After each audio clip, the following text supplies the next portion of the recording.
got thanks for doing this. Sure. This adventure that we're moving into, and one of the things that just kind of refreshing the thinking on this. One of my primary objectives is for that you feel like I'm a partner in this. That I'm coming and my heart is I want to help you build your culture, or put oxygen on whatever it is you're doing, or and so my thought was with this is that I get your voice and your thoughts to your coaches. Not that you're not already, but another avenue for you to Right. get your thoughts to them and to the kids, because it is my belief that as a leader, your thoughts matter, and what you think has influence on those you lead. So um, just an opportunity, to try and do that. So I have some questions, and my session 3 is going to be, so just kind of give you a synopsis what my session 3 with the kids is going to be about, and then we'll kind of capture maybe some of your thoughts in line with that. So I look at vision, having a vision, a picture of, of a future goal, and the goal itself kind of like bookends, like a vision, seeing it, and what is that goal, and in between, I refer to it as the process, Mhm. where our focus really needs to be. And inside that process, I have things some things that I'm going to talk. I'm going to talk to the kids about vision and goals Okay. and belief, how we work through belief to create those pictures in our minds, and goals. And we're going to set a goal, but I'm not going to spend a ton of time on that. And then I'm going to bring their focus to the process. Okay. And inside the process is who you are, the character and competence that you bring, how you build trust with those around you, and then your self-awareness, and how that all kinds of just bleeds together. Okay. So, what I'd love to, if you have thoughts on goals, believing, vision, building trust, how do you build trust? What are your thoughts on that? Or how do you define the process? So we can talk about it all, because I was talking to my daughter about this concept, and she's like, "Oh my gosh, Dad, we can do so much." She's a 30-year-old, and she's a grant writer, but she was employed by a hospital to do social media stuff, and you know they know so much more than we do. She's like, "Dad, you could take the video and you can put it up into clips, make it into clips, and you could actually put a tag on each section of that clip, and they could push it out to social media, and they could just watch little bits of it at a time." I'm like, Right. "Oh, that's awesome." So we don't actually have to. We could talk about all of these things. Sure. Sure. I'll Sure. probably just put one clip in the Google form, Okay. but then she was talking to me. She's like, "Dad, I could build a toolkit for you. Like I could say, that you could go to the schools and you can say, here's a social media toolkit, and here's some content that you could push it." Okay. I'm like, "Girl, you're blowing my mind, but yes, let's do that." You're So on that's staff. coming in the future. That's coming in the future. Some of my daughters are going to be part of my team. So, anyways, That's cool. That's so awesome. whatever it is that you would want to talk about, we'll talk about it, and then I'll just Okay. clip it up, or my daughter will, and we'll Okay. just resource it in different ways. Awesome. Awesome. Sounds great. So, in talking about vision and goals, talk to me about a time where you've had a vision, or what are your thoughts on vision and goals, or how you've taught it, or how do you talk to it about with kids? I think you've got to show them what you're shooting for. What's the end goal? I think you've got to get that an idea. And I mean, I know, like with coaching, when I was coaching, I was a head boys basketball coach for 19 years. Yeah. And it's a situation where one of the things that was very big for me when I was coaching is I wanted to take my kids to the state tournament every year. I wanted them to get up there and experience that, sit in those Yeah. seats, those teams playing, go up there and, participate in the March Madness experience to see what they're playing for. Yeah. and sometimes we would even take them to earlier games, maybe a super sectional game, because, that's the end goal. I mean, is a state championship. And, I wanted them to have an idea what they're playing for, Yeah. and also, some of these kids never had an opportunity to do that. And so, we did expose some kids to, some events and some experiences that I think was rewarding, and I think they appreciated. And it was kind of neat to see the excitement in those kids when they would get up there and see all that stuff. Because I mean, Yeah. you've been there. I mean, as an AD, like with the boys teams there at O'Fallon, and going to that March Man experience and seeing all that. And so that's always been a big thing of mine. Was just to talk about that end goal. Like when I was coaching, for instance, I would put the route on the T-shirt of the Oh, shooting shirt, wow. Yeah. road to state.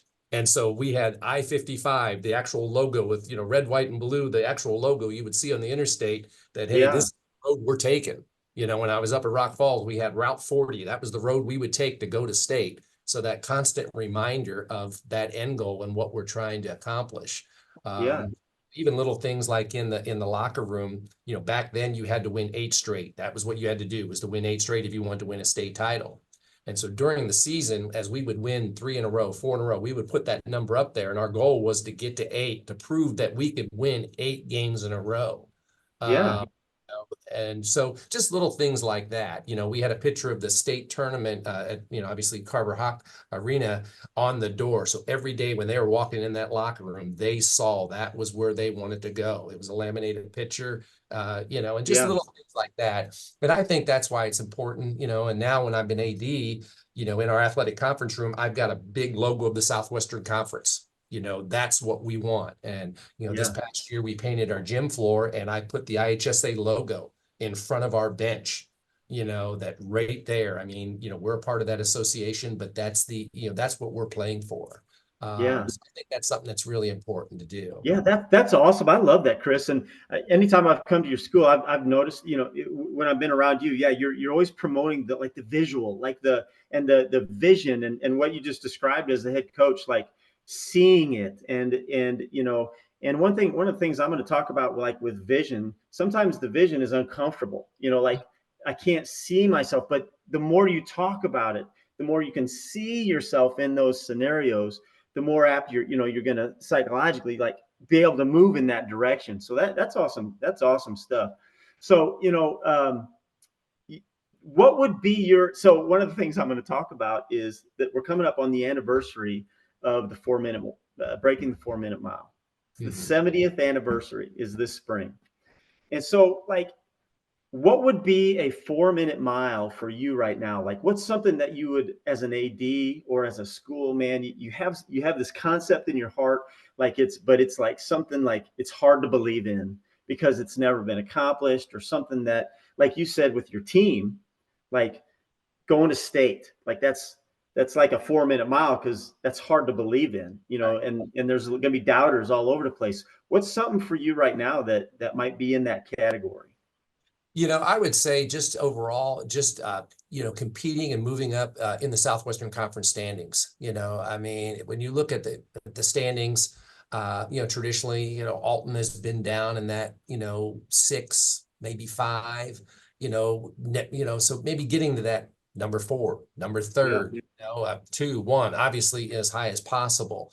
And so I think that would be something that would be pretty good. Now, granted, some sports it's more of a struggle than others, but with numbers and things of that nature, and that's the other thing is, sometimes sending that message to our kids that, yeah, we only have 1,900 kids. We're also competing against some schools that have 2,300, 2,400 kids, which are bigger and more athletes available. But that's something I think that would be a really, really important and great to shoot for within the athletic department. Yeah, that's awesome. That's awesome. So when you've been to a number of new places, right? You've had the experience of being a head coach for a long time. What are your thoughts on how to build trust? So what would you say to your coaches on how to build trust with your athletes, or with the athlete leaders that we meet with? What would you say to them? Like, what's an important principle in building trust with those that you have I influenced? think a lot of it's accountability, following through with what you say, walking the walk, Yeah. Developing those personal relationships, with the kids on a daily basis, communicating them, showing interest in them. And like I said, I think a lot of it's just following through, if, for instance, if you're telling the kids, hey, you want the kids at practice 10 minutes before practice and stretched and ready to go, well, then you need to be there 10 minutes before practice and you're ready to go and being Yeah. prepared. Yeah. You're expecting your kids to be prepared and stretched and focused. Well, then you need to have that practice plan designed. It's not just, winging it, and you need to be prepared and ready to go too. I think that builds that trust. And Yeah. then, when they do face adversity, which they will, whether it be in a game or practice or school or life, being there for them, being supportive, assisting them and helping them, when they do hit those situations. I think Yeah. that's extremely important. I think that builds that trust.